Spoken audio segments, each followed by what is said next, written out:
Beleza? Então, uma boa tarde a todos. Vamos começar aqui oficialmente.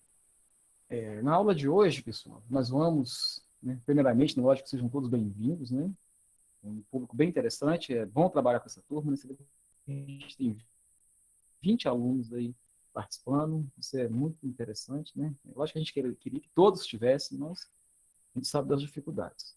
Mas então, pessoal, nessa aula de hoje, a gente vai corrigir a nossa prova, tecer alguns comentários, né, sobre a prova, e vamos apresentar o PAPR4, né, introduzir rapidamente o assunto do PAPR4, né, que é a tabela periódica, e na aula que vai ter daqui a 15 dias, a gente fecha mesmo, né, a gente vai tecer comentários mesmo em cima do livro, né, sobre o PAPR4. Né? Hoje a gente só vai introduzi-lo, ok?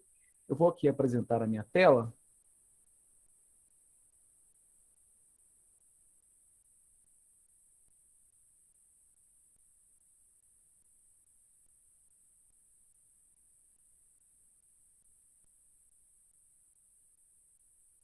Vocês estão visualizando minha tela aí, pessoal? Estou colocando aqui exatamente a prova do primeiro bimestre, ok? Está todo mundo vendo? Sim. Ok, pessoal. Sempre me dê um retorno, né? Quando a gente perguntar, é porque sem esse retorno fica muito difícil aqui para a gente saber o que está acontecendo, tá ok? Então, pessoal, né? Fizeram, né? Vocês, a gente encerramos, né? Estamos encerrando hoje o nosso primeiro bimestre. Aplicamos aí, né? Fizemos algumas atividades, sempre em cima do livro, né? Como nós já havíamos combinado, e colocamos para vocês essa avaliação, né? Já corrigimos. No geral, as notas foram muito boas, a gente já esperava, né? Boas notas, mas infelizmente, né? Um ou outro aluno não teve notas tão boas. Mas, de qualquer jeito, é sempre interessante a gente dar uma passada na prova, né? E corrigir questão por questão, né? E como a gente sempre vem falando, né? O importante, né? Nisso tudo é o aprendizado, né? E a gente tem conceitos mínimos aqui que a gente precisa de aprender, né? Um básico do básico da disciplina, né? Do que foi trabalhado no primeiro bimestre, pessoal, a gente cobrou todos os assuntos, né? De uma forma não tão aprofundada, né? Alguns, mas de uma forma geral, né? Todos os assuntos que a gente trabalhou, né? Apareceram aqui na prova. Eu vou aqui.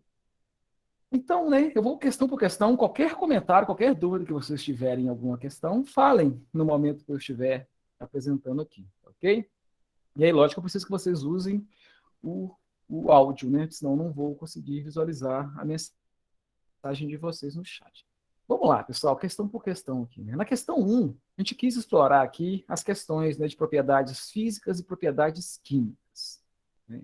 Relembrando que propriedades físicas são aquelas, né, propriedades que a gente pode medir das substâncias e são propriedades que não vão, né, alterar a constituição da substância.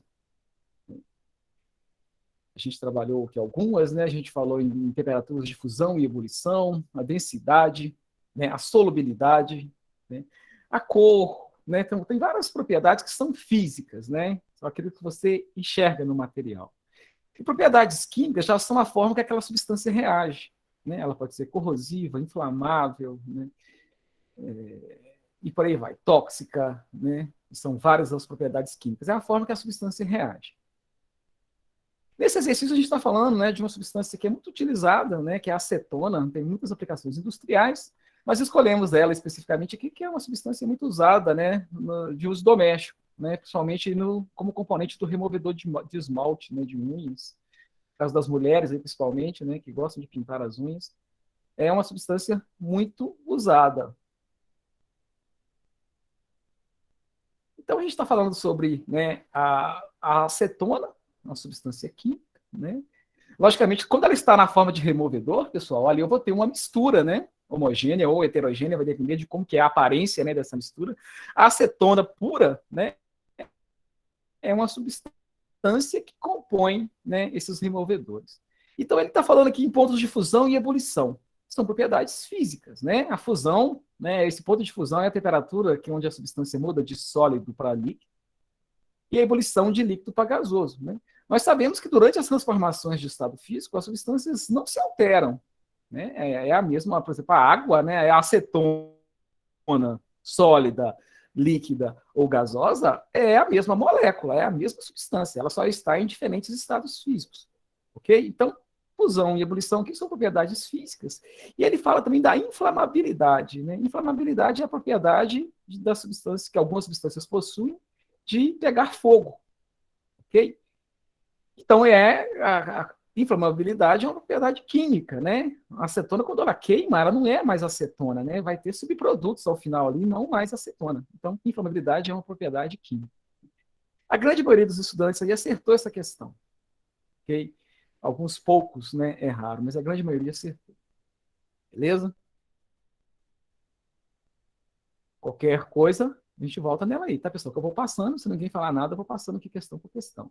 Essa questão 2, pessoal, era a única da prova que envolvia um cálculo, né? Um pequeno cálculo. É o cálculo de densidade. Um cálculo simples, mas a gente precisa de saber fazer. Né? A gente tem que entender muito bem algumas propriedades que a gente vem trabalhando, né? Temperaturas de fusão e ebulição a gente está falando bastante, né? Estou falando também de densidade dos materiais, das substâncias dos materiais, né? Densidade, vou colocar aqui, vou usar aqui para mim já escrever, pessoal. Né? A gente falou muito dessa fórmula. A densidade é a relação de massa por volume de um material. Okay? Então, para a gente determinar a densidade, qualquer que seja a substância, se ela estiver no estado puro, né, ou se for uma substância que está misturada às outras, que seria um material, né, eu posso determinar a densidade de materiais ou de substâncias puras. Basta eu ter, né, uma amostra, e dessa amostra de material eu tenho que determinar a massa e o volume, ok? Massa de amostras a gente sempre vai determinar usando a balança, né, a forma mais tranquila, precisa de determinar a massa de qualquer que seja o objeto, né? A gente pesa ele numa balança apropriada, né?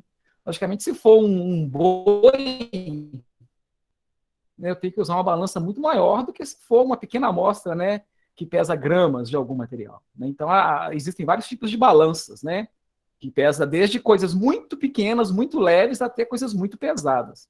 Ok? Então, densidade, né, a gente vai usar preciso de massa, a massa a gente usa uma balança.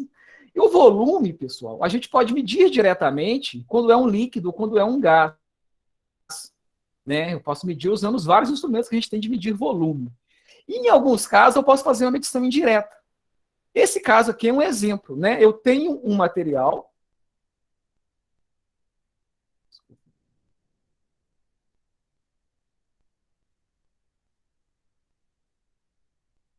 Eu tenho aqui um material, que é uma peça de metal.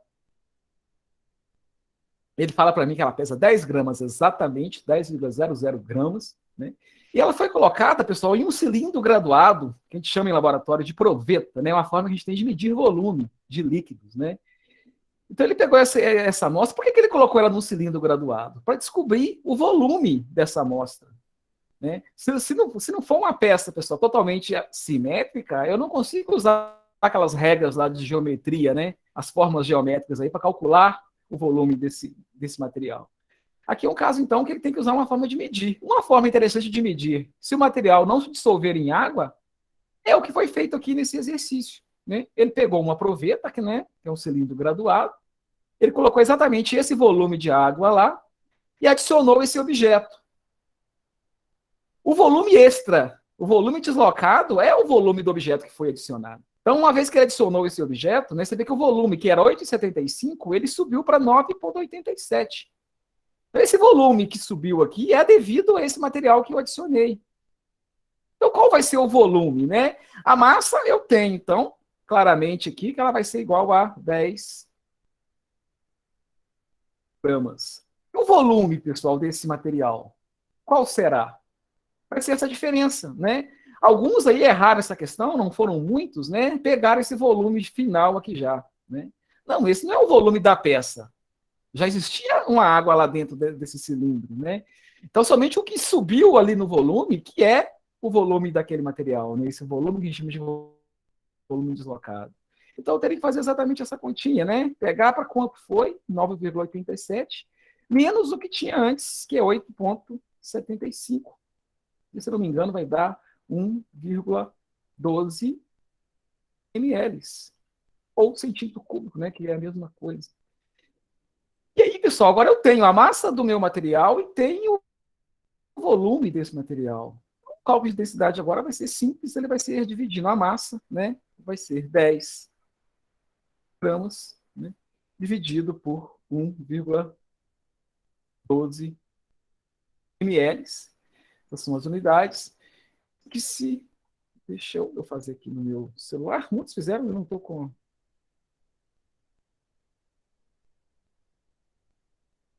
Vou ver a calculadora aqui. Ai, ai, ai.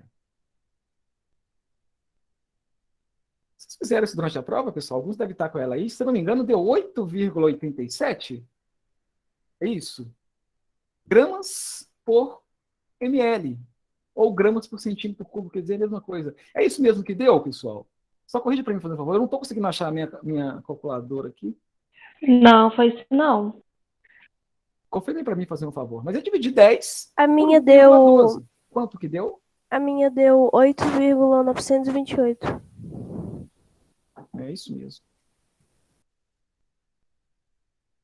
8,928 gramas por ml. Ou seja, cada ml, ou cada centímetro cúbico desse material, vai ter um peso de 8,928 gramas. Tá? Isso é densidade, pessoal. Né? É a massa que um certo volume daquele material ocupa. Okay? Então, exatamente 1 ml desse material vai ocupar essa massa. Era isso que para fazer, tá, pessoal? E cálculo de densidade vai ser sempre coisas parecidas, né? Eu vou ter que ter massa e volume. A forma de obter essas duas coisas vai depender do tipo de material, tá ok? Tá tranquilo isso? Vou deixar destacado aqui a resposta em vermelho. Mas é isso que era para ser feito, a grande maioria fez da maneira correta, ok? Mas é o que a gente quer que vocês aprendam realmente, tenham noção clara disso. Né? O que é essa propriedade, a densidade? É uma propriedade extremamente útil. Porque uma substância, pessoal, né, a água pura, por exemplo, ela tem uma densidade.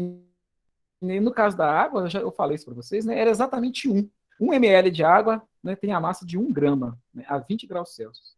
Se eu adicionar um sal ou qualquer outra impureza, né, nessa amostra de água, a densidade dela vai ser diferente. Vai ser maior ou menor, dependendo, geralmente vai ser maior. Né? Então, ela tem um critério de pureza. Pelo conhecimento de densidade de um material, você vai ter como dizer se ele está puro ou não. Então, é uma análise muito útil, né? Muito realizada aí nos mais diferentes tipos de aplicação. Okay?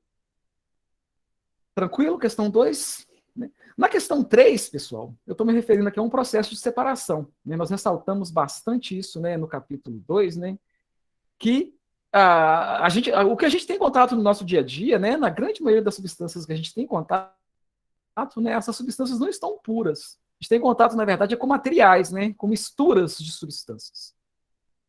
E, em muitos casos, a gente tem que separar essas misturas. Então, eu estou falando aqui de uma técnica de separação de mistura extremamente útil para a nossa sociedade, que é a destilação. Okay? Então, né, eu estou falando um pouquinho sobre o processo. O processo de destilação de bebidas surgiu no Oriente e só foi levado para a Europa na Idade Média. Esse processo proporcionava teores alcoólicos mais altos do que os obtidos por meio da fermentação, o que fez com que os destilados passassem a ser considerados também remédios para todo tipo de doença. Né? O destilado mais famoso aqui, com certeza, é o etanol, pessoal, é o álcool, né? Está presente nas bebidas alcoólicas, né? Muito usado aí para fins recreativos. Mas o álcool também tem toda uma aplicação, uma vasta aplicação, né? Como antisséptico. A gente está vendo mais do que nunca aí, né? O uso do álcool, principalmente o álcool 70, né? Como está sendo usado, como está sendo falado, né? Mas o álcool 70 é uma mistura de álcool e água. Né? O álcool ele tem essa capacidade de matar vírus, bactérias, fungos, dependendo da concentração. Ele está contando um pouquinho aqui da descoberta do álcool, né? Então, ele sempre teve essa aplicação medicinal, também aliado, né, aos fins, a gente chama, né, de recreativos, que não é o mais nobre, mas a gente sabe que é muito usado, né? As pessoas consomem muita bebida, né? Considera as afirmações sobre o processo de destilação. Né, o processo é baseado na diferença de temperatura de ebulição dos componentes de uma mistura. Correto, pessoal, né? Isso aqui está verdade. É mesmo baseado na diferença de temperaturas de ebulição. Né? A destilação é baseada... Eu só consigo separar por destilação, né, misturas onde os componentes dessa mistura tenham diferenças nos pontos de ebulição, porque um vai evaporar primeiro do que o outro. e, logicamente, vai condensar primeiro que o outro. Aí eu consigo separá-los. Né?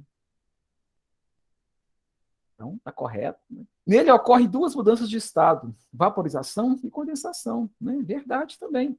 Isso é exatamente isso. Primeiro a gente aquece a mistura, as substâncias vão se vaporizar. Lembrando que vai vaporizar primeiro aquela que tiver uma temperatura de ebulição menor. E no segundo momento, né, essa substância que foi vaporizada, né, ela vai passar num condensador, que é onde vai ter um resfriamento, e aquele vapor vai se transformar em líquido, né, e ser recolhido em frascos apropriados. Então, são esses dois processos que acontecem, né? Mudança de estado líquido para o gasoso, e depois do gasoso para o líquido. Ok? A terceira opção, né? Nele é vaporizado inicialmente o componente da mistura que tem maior temperatura de ebulição. Não, mentira, né? É o que tem menor. Aquele que tem a menor temperatura de ebulição é quem vai se evaporar primeiro. A temperatura vai ser atingida primeiro, né? Então ele vai evaporar primeiro. Então essa aqui está falsa. Com um Fzinho aqui. E nele a água é obtida misturando-se gases, oxigênio e hidrogênio. Nada a ver, né? No processo de destilação é um processo físico, né? Não acontecem reações químicas ali, ok? A água é mesmo formada, né, por oxigênio e hidrogênio, né, mas num processo químico. Durante a destilação, essa reação não vai acontecer, ok? E aí vocês vão ver que, né, somente as afirmativas 1 e 2 são verdadeiras, então, né, o correto aqui é a letra A, ok? Essa questão praticamente quase todo mundo acertou, né, foi pouquíssimos erros. A gente fica feliz nisso. A questão 4, pessoal, é aqui uma questão bem simples, né? A gente fez bem coisa bem parecida, né, nas nossas aulas síncronas aí, que é determinar o número de prótons, nêutrons e elétrons. Né? O que é próton, nêutron e elétron? Né? São as partículas subatômicas, né? São as partículas que formam os átomos. Ok? Então a gente apresentou para vocês essa notação. Nem vou fazer todos aqui, não. Vou fazer somente, por exemplo, a letra A, né? E a letra B. A letra B aqui a gente envolve um cátion, né? Mas vamos lá, pessoal. Nós vimos, então, né, que o número de prótons ele é igual, né, ao número atômico. O número atômico foi uma grandeza que foi criada, ela é exatamente isso, né, é o número de prótons daquele átomo. E é a grandeza que é usada para identificar, né, os elementos químicos. Um elemento químico diferente, ele vai ter número químico diferente. Um átomo diferente do outro vai ter número atômico diferente. Né? E por que ele tem um número atômico diferente? Porque ele tem um número de prótons diferente. Ok? E nós apresentamos essa notação, né? Iodo aqui. Né? Vou copiá-lo aqui embaixo.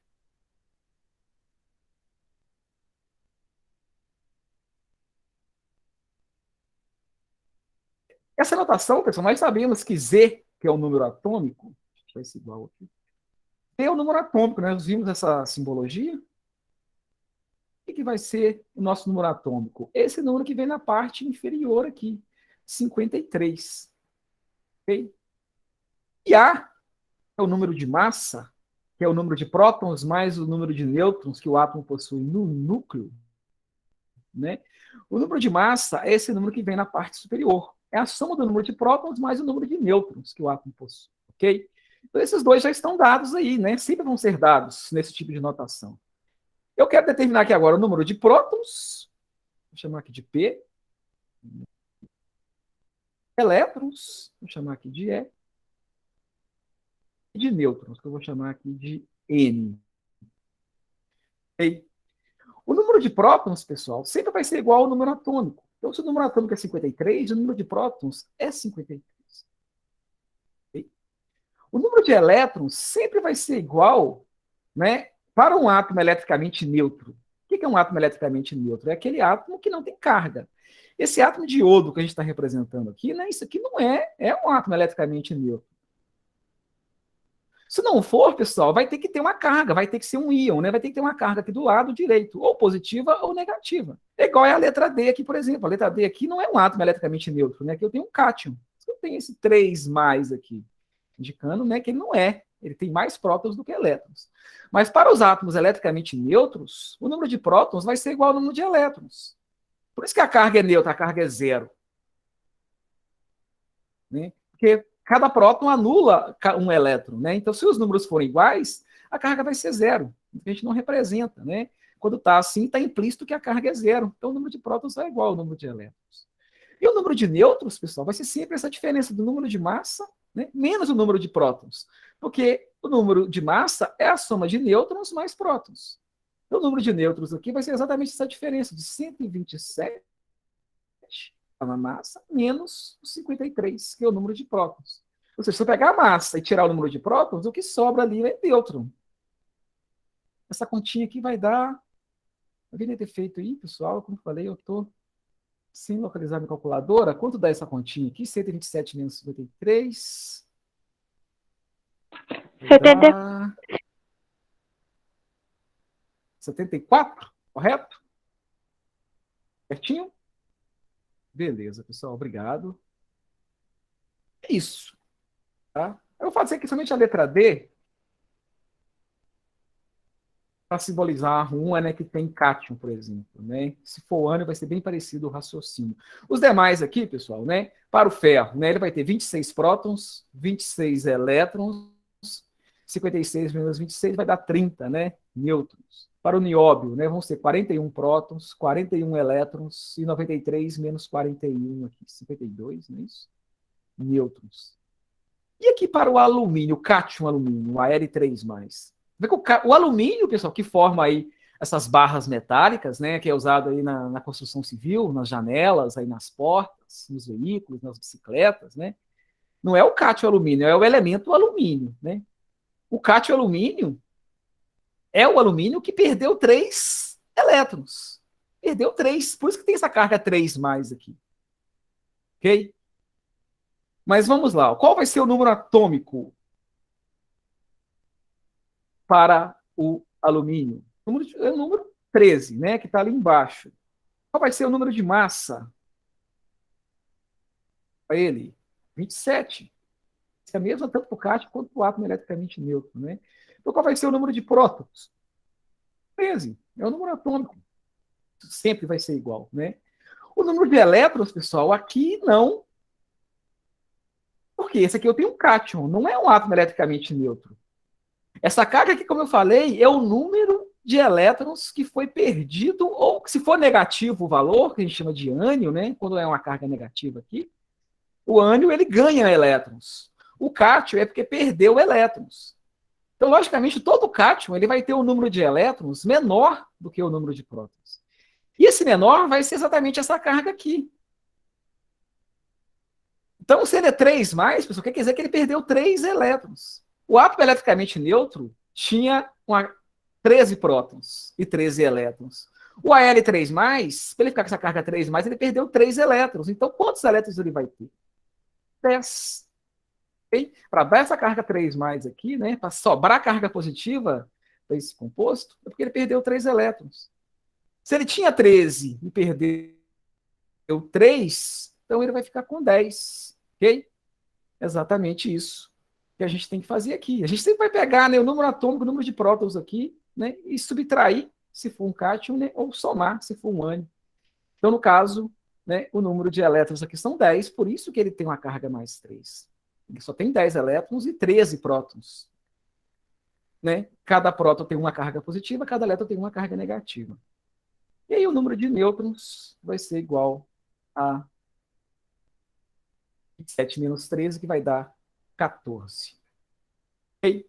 É isso que era para ser feito, né? A grande maioria fez corretamente. Alguns poucos erraram aqui na letra D, né? Mas a grande maioria acertou todas as letras, né? E quem sabe fazer uma vai saber fazer a outra. Era isso que a gente queria na questão 4. Na questão 5, né, essa questão foi até formulada pelos nossos estagiários, pessoal. Né? Eu sempre deixo eles formularem uma questão para a prova, para ver mesmo, né, para dar uma visão diferente, e eles formularam essa questão para a gente, falando a questão, né, de modelos atômicos. Vamos ler aqui a questão. A composição elementar da matéria sempre foi um grande questionamento do homem, né, sendo discutida já pelos filósofos gregos Demócrito e Leucipo. Entretanto, até o início do século XIX, não se tinha uma ideia concreta sobre esse assunto. Com o desenvolvimento dos estudos de vários cientistas, né, foi possível acompanhar a evolução dos modelos atômicos. Sobre este assunto, né, numere os itens dispostos na coluna abaixo, de acordo com o seu número correspondente. Ele está trazendo aqui, né, duas partículas subatômicas, que a gente falou bastante delas, né, que é o próton e o elétron. Né, lembrando que o próton ele tem uma carga positiva e o elétron, né, ele tem uma carga negativa. O próton tem uma massa, né, o elétron tem uma massa praticamente desprezível. Né, o próton tem uma massa relativa igual a 1. E ele também está trazendo aqui três modelos para a gente: o de Dalton, né, o de Rutherford e o de Bohr. Ok? Aí vamos lá, ó. Partícula de massa muito pequena e carga elétrica de negativa, né, exatamente esse valor. Isso é o elétron. Nós falamos lá, né, mostramos uma tabela, inclusive, que mostra todas as propriedades, né, de cada partícula subatômica. Essa é a carga real, pessoal. A gente não fica usando essa carga nos cálculos, né? A gente usa a carga relativa de -1. Né? Para cada elétron, a gente considera que ele tem uma carga de -1 e cada próton uma carga mais 1. Isso é uma carga relativa, não é uma carga real. A carga real do elétron é essa aqui, em coulombs, né? Vocês vão estudar bastante em física, né? Principalmente lá no terceiro ano, a unidade, né, de carga elétrica. Então, é o elétron, que é uma partícula muito pequena, de massa desprezível, e com essa carga negativa aqui. Partícula constituída por um núcleo que possui prótons e nêutrons, né, rodeado por elétrons em órbitas estacionárias. Essa aqui, pessoal, é um dos enunciados do modelo atômico de Bohr. Lembrando que o modelo de Bohr ele veio corrigindo o modelo de Rutherford. Né, ele não acrescentou muita coisa nova em si, simplesmente uma explicação, né, mais refinada usando a teoria quântica. E ele propôs exatamente isso, né, as órbitas estacionárias, onde os elétrons ficariam. Né? Com isso ele explicou por que o elétron não se chocava com os prótons do núcleo. Então isso, né, é um enunciado do modelo de Bohr. A terceira afirmativa: partícula indivisível e indestrutível, né, inclusive durante as transformações químicas. Isso aí é o modelo de Dalton. O Dalton, né, que foi o primeiro mesmo modelo atômico, porque os gregos, né, ainda não tinham proposto um modelo, eles tinham uma ideia muito vaga disso, né, mas o Dalton, né, explicou tudo que se sabia na época até então, né, as reações químicas principalmente, as leis, né, de conservação da massa, a lei das proporções definidas, tudo com base, considerando, né, o átomo como ele postulou aqui, a partícula indivisível e indestrutível. Então isso era um modelo, né, chamado bolas de bilhar do Dalton. A quarta afirmativa, né, partícula de carga positiva que possui massa correspondente a uma unidade atômica. Isso é o próton. Né? O próton tem exatamente isso. Né? A massa dele ela é 1 e ele é uma partícula de carga positiva. Aqui agora, né, partícula que possui núcleo provido de cargas elétricas positivas, né, sendo envolvida por uma nuvem de cargas elétricas negativas. Isso é um dos enunciados, uma forma de enunciar também o modelo atômico de Rutherford. Rutherford, né, ele viu que o átomo tinha espaços vazios, né, ele viu que a massa do átomo estava concentrada no núcleo, ele postulou dessa forma, né? O núcleo muito pequeno, mas muito denso, com a carga positiva, né, e a maior massa, né, do átomo estava no núcleo. E esses elétrons, ele chamou de eletrosfera, né, a região onde os elétrons ficariam, né, em volta do núcleo, né, como se fosse uma nuvem de cargas elétricas negativas, onde ficariam os elétrons. Né. Então, é uma forma, né, o que melhor se enquadraria aqui nessa afirmativa é o modelo de Rutherford. Ok? Então, né, com base nisso, né, a alternativa correta aqui vai ser a alternativa D. Okay? E por último, pessoal, questão 6, né, uma questão aberta, eu queria ver, né, um pouquinho da visão de vocês da matéria até então. E a gente perguntou, né, queria saber a opinião mesmo de vocês. Se alguém falasse que não acreditasse aqui, pessoal, também daria certo. Lógico que eu queria uma justificativa, né? Mas eu perguntei se você acredita na existência dos átomos e por quê. A grande maioria colocou que acredita. Né? E por que eles acreditam? Né? A grande maioria também respondeu porque a ciência nos diz isso. Né? Isso mostra para a gente que a ciência tem muita credibilidade, né, pessoal? Por mais que muitos ainda ataquem, né, a ciência, para a grande maioria da população, ainda mais para quem está estudando, né, a gente acredita na ciência. A ciência diz para a gente que realmente existem os átomos, pessoal. Né? Então foram vários modelos, várias teorias que vieram explicando isso, né? A gente ainda não sabe exatamente como são os átomos, né? Porque ainda a gente não consegue visualizar com muita nitidez e manipular os átomos individuais. Né? Mas tudo que se mostrou até então, né, todos os estudos vêm nessa direção, né, de mostrar que a natureza da matéria é uma natureza corpuscular, né, tudo que existe é formado por pequenas partículas, né, e essas partículas são átomos. Quando receber esse termo, né, esse nome, átomos. E tudo que existe na natureza é formado por átomos. Ok?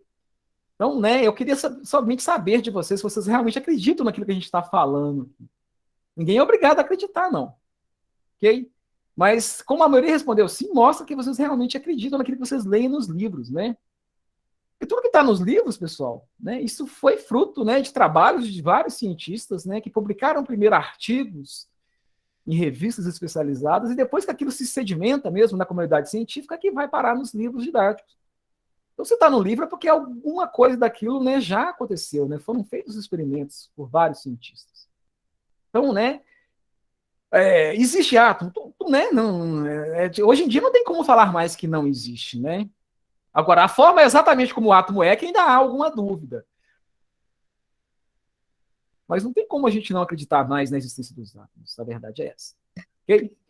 E aí, o que eu queria buscar de vocês, né, na letra B, vocês entenderam realmente o que é um átomo, né? Então, eu estou falando aqui baseado nas teorias atômicas estudadas. Então, a gente apresentou para vocês, né, essa ideia de átomo. Ela vem sendo trabalhada há muito tempo, né, desde os filósofos gregos até os dias atuais. Esse conceito de átomo ele foi mudando, mas, né, e mudando justamente porque foram surgindo novas evidências. Nós apresentamos para vocês o conceito de elemento químico. Né? O que é um elemento químico? É um conjunto de átomos do mesmo tipo. Okay? E aqui eu trago uma informação para vocês, né? Que já são conhecidos, né? 92 elementos químicos naturais. Eu chamo de natural, pessoal, que é produzido aí na natureza. E quem produz os elementos químicos, na verdade, vocês sabem que são estrelas, pessoal. São as grandes estrelas, né?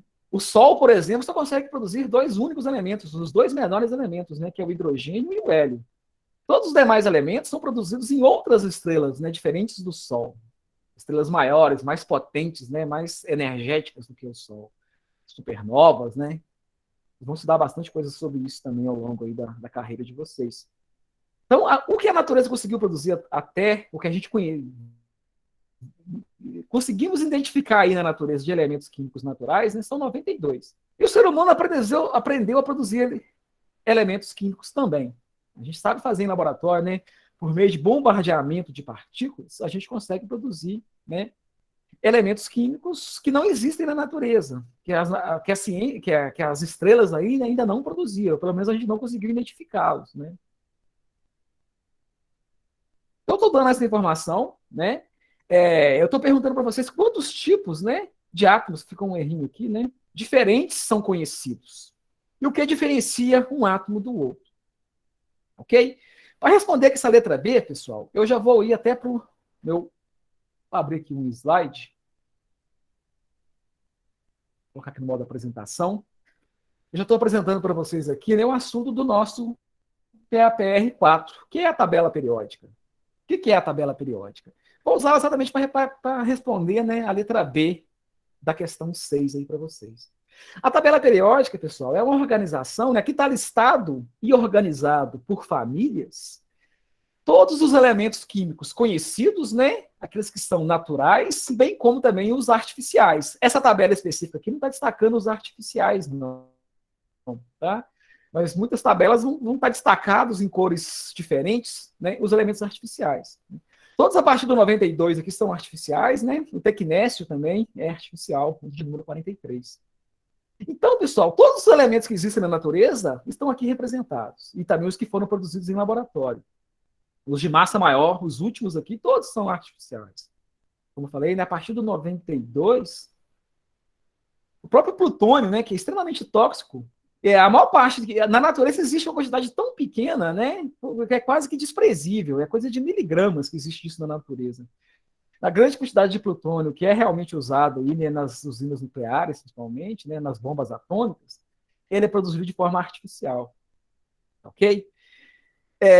Então, pessoal, né, um elemento químico é um conjunto de átomos do mesmo tipo. Eu vou pegar aqui dois elementos que a gente lida muito no nosso dia a dia. Vou pegar aqui, por exemplo, o ferro, né, que é a base da construção civil. Né? A gente usa o ferro o tempo todo aí para fazer as serragens, né, E as ferragens que dão uma estrutura aí para as casas, para as residências. Vamos pegar o ferro e vamos pegar um outro metal muito usado, né, de grande valor na nossa sociedade, que é o ouro. O ferro é bem diferente do ouro. A gente sabe que o preço do ouro é muito maior do que o preço do ferro, né? O ouro é considerado um metal nobre, pessoal, é um metal que reage muito pouco, né? O ferro já é um metal extremamente reativo, né? Ele enferruja, ele reage com a umidade. O ouro já não. O que difere o ferro do ouro, pessoal? São elementos químicos diferentes? Sim, né? O ferro, ele tem um número atômico 26. Importante quando a gente vê uma tabela periódica, eu já estou apresentando uma aqui para vocês, né? A gente tem que olhar essas legendas. Então, você vê que essa tabela aqui específica, toda tabela tem que trazer uma legenda, né? O número atômico está na parte superior esquerda aqui, ó, no cantinho esquerdo, né? Aqui está o símbolo do elemento, né? O nome dele e aqui o peso atômico, a massa atômica. A gente vai discutir isso mais à frente. Isso aqui não é o número de massa, não, tá? É uma média ponderada dos vários isótopos que existem do elemento, quando existe, né? Porque são números quebrados. A gente vai falar disso mais à frente. Mas aqui então está a massa do elemento. Mas vamos pegar somente pelo número atômico. Né? O ferro tem o número atômico 26. O ouro tem o número atômico 79. O que difere o ferro do ouro, então? O tipo de átomo que forma o ferro é um tipo de átomo, é diferente do átomo que forma o ouro. Né? Os átomos de ferro, eles têm 26 prótons no núcleo, que são essas partículas positivas, né? E mais aí 20 nêutrons, né? Se eu não me engano aqui pela continha. E já o átomo de ouro, pessoal, ele tem 79 prótons no núcleo. É um átomo maior, mais pesado, com mais prótons no núcleo. Né? E tem uma massa também bem maior, também 197, arredondando aqui. Então, se subtrair esse valor desse, você vai ter o número de nêutrons que também tem nesse núcleo do ouro. Então, o que difere, né, um elemento, por exemplo, ouro, de um elemento como o ferro, é o tipo de átomo. Né? O átomo de ferro é diferente do átomo de ouro. E em que difere um átomo de outro? A gente teve várias respostas aí, né? Falando em propriedades físicas, pessoal. Propriedade física é uma diferença? É. Mas por que o átomo de ouro ele vai ser diferente do átomo de ferro? Vai. Ele vai ter propriedade física diferente? Vai. Mas por que tem propriedade física diferente? Porque são átomos diferentes. Eles se diferem no número de prótons no núcleo. Okay? Então, a diferença básica de qualquer átomo, pessoal, de um átomo, de qualquer elemento para um outro átomo, de um outro elemento, é o número de prótons que aquele átomo possui. Ok?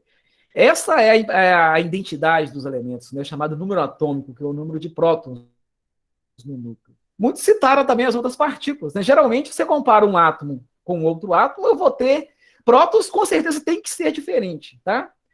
Elétrons também serão diferentes. O número de nêutrons, pessoal, pode até ser igual. Né? Eu posso ter átomos diferentes com o mesmo número de nêutrons, mas são átomos diferentes, eles vão ter número de prótons diferente. E o que realmente importa é o número de prótons. Ok? Então, o que difere os átomos aí que existem na natureza é o número de prótons. Ok? Eu estava falando aqui que o Sol, né, a nossa estrela maior aqui, ele produz dois elementos para a gente, né, o hidrogênio e o hélio. O hidrogênio tem um único próton no núcleo. O hélio tem 2 prótons no núcleo. Os demais elementos, por exemplo, o lítio, já são 3 prótons. O Sol já não consegue fazer, né? Mas outras estrelas fizeram. Né? E esses elementos, de alguma forma, chegaram aqui e formaram o nosso planeta. E assim vai para os demais. Você vê que são sucessivos os números. Né? A gente tem elementos na natureza, desde um próton, né? Com átomos que têm um único próton, até átomos que têm 118 prótons. São os extremos aqui, né? O menor, né, é o hidrogênio, e o maior que a gente conseguiu até hoje é esse organessônio, né, que tem 118 prótons no núcleo. Mas era isso, pessoal. Né, o que eu queria deixar claro, né, vou sair aqui já, que já apresentei para vocês a tabela periódica. Vocês vão ver, né, como sempre, pessoal, vocês têm que assistir às videoaulas, né, ler o capítulo do livro. Isso é fundamental, né, é um combinado nosso aqui que vai funcionar para aqueles que seguirem isso à risca. Na nossa próxima aula eu vou detalhar mais, né, dar mais informações sobre a tabela, mas eu quero que vocês leiam o que a gente propôs. Eu estou aqui já abrindo o PAPR, né? Eu quero que vocês leiam o capítulo 5, que vai destacar exatamente isso, né? No capítulo 5 ele vai discutir, a gente pode ir aqui nele, né? O capítulo 5, né, ele vai discutir todo esse processo, pessoal. A gente vai ver que a tabela periódica também ela não surgiu do nada. ela tem uma história, né? Foi baseado, elementos novos foram sendo descobertos, e os químicos da época começaram a tentar organizar esses elementos, porque muitos elementos químicos, pessoal, eles se parecem um com o outro. Eu falei agora mesmo aqui do ferro e do ouro. Eles têm muitas diferenças, mas eles têm algumas semelhanças, né? O ferro e o ouro, por exemplo, nós chamamos eles de metais. O que é um metal, né? Todo metal ele tem que ter brilho, ele conduz corrente elétrica, né? Ele conduz calor, ele é maleável, né? E ele é dúctil. Você pode formar lâminas e formar fios. Então, falei que um monte de propriedades que são comuns tanto para o ferro quanto para o ouro. Então, né, a tabela periódica surgiu disso, né? Sabendo da semelhança de alguns elementos, né? Os químicos foram tentando organizá-los. Então, tem toda uma história envolvida aí. Eu quero que vocês leiam, né? Entendam um pouquinho dessa história. A gente sempre frisa isso muito, né? A química não é uma ciência morta, né? Ela tem uma história. Ela foi vindo, é um produto, né, do conhecimento humano. A gente vai falar das leis periódicas, né? Vocês vão ver todos os cientistas que deram essa contribuição, né? Essa classificação moderna, né, que é a que vocês são apresentados, essa tabela periódica que eu apresentei aqui, é a mais moderna, né? É a última versão disponível, né, que temos. E aqui ele vai falar um pouquinho da síntese dos elementos, pessoal. Como que os elementos químicos são produzidos, né, nas estrelas e também artificialmente pelo ser humano.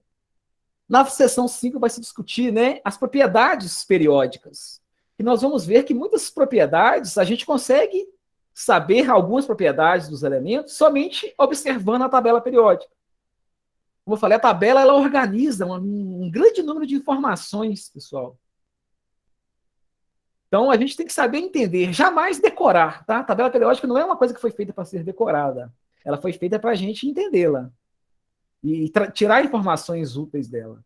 Tanto é que todos os processos seletivos na área de química, né, eles sempre vão trazer uma tabela periódica para vocês consultarem. A gente não tem que decorá-la, beleza?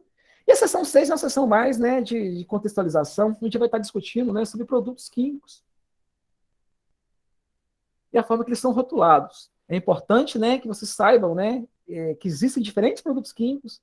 Os rótulos desses produtos trazem muitas informações importantes para a gente, né? E a gente tem que aprender a ler rótulo de qualquer tipo de, não somente produto químico, né? Qualquer produto aí alimentício, na construção civil, do meio rural, né? A gente tem que saber ler os rótulos. Isso vai ser trabalhado para vocês aí no capítulo 5. Um capítulo vocês vão ver que bem tranquilo, tá? E aí o PAPR, pessoal, né, a gente traz na ordem que a gente quer que vocês façam as atividades, né? A gente quer que vocês leiam o capítulo. Eu prefiro que vocês leiam primeiro o capítulo. Muita coisa talvez vocês vão ler e não vão entender bem. Não tem problema, é assim mesmo, né? É bom quando vai gerar dúvidas. Anotem essas dúvidas, né? E essas dúvidas mandem para mim já via WhatsApp ou tragam para a aula síncrona, ok? Mas eu quero que vocês leiam, né? E depois sim vão assistir essas videoaulas, né? Essa primeira aqui que é mais curtinha, somente contando a história para vocês da tabela periódica, né? De como que veio essa ideia até chegar na tabela periódica moderna. E aqui já é um material, né, que vai trazer videoaulas, vai ter pequenas leituras, pessoal, né, e até alguns exercícios para vocês fazerem. Esses exercícios que estão aqui contidos não são exercícios para serem entregues, não, tá? São exercícios de aprendizado que vocês podem fazer somente para treino de vocês, ok? Está lá na Khan Academy. Eu quero que vocês assistam essas aulas. E em termos de atividades, são somente esses exercícios, né, dessas páginas que estão aqui destacadas, né, são exercícios do nosso livro. A gente sempre vai estar trabalhando dessa forma, né, enquanto estiver durando aí o nosso ensino remoto. A aula 5, né, a gente vai fazer, estamos fazendo essa hoje. Daqui a 15 dias, né, então na terceira semana, né, a partir de hoje, a gente vai estar fazendo uma nova aula, onde a gente vai estar trabalhando mesmo, né, os detalhes da tabela periódica e principalmente essas tendências, essas propriedades periódicas. Ok? Deixa eu voltar aqui, pessoal. Então, era isso que eu queria apresentar para vocês aqui na aula de hoje, né? Eu queria saber se tem alguma dúvida, alguma questão, alguma coisa que vocês querem que a gente comente antes da gente finalizar. Algum detalhe, algum comentário, né? Alguma dificuldade que vocês queiram ressaltar aqui.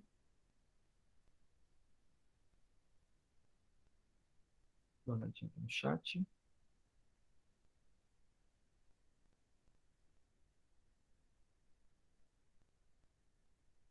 No chat não. Alguém, pessoal? Alguma questão?